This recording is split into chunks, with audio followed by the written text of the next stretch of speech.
મામાના ઘરે રહેવાના નિયમો.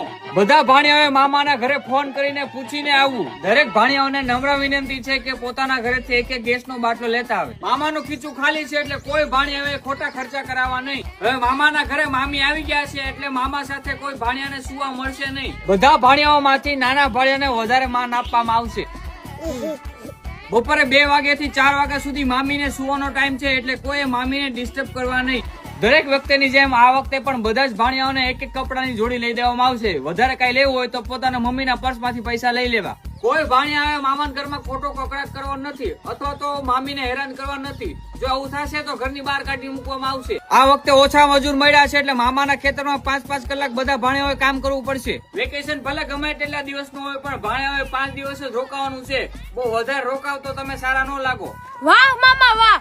મામી નતા ત્યારે તમે 2 મહિના રોકાતા ત્યારે તમે કાઈ નો કહેતા અને અત્યારે મામી આવી ગયા તો તમે નિયમો કર નાખ્યા. મમ્મા મામી ના થઈ ગયા. મમ્મી ના થઈ ગયા.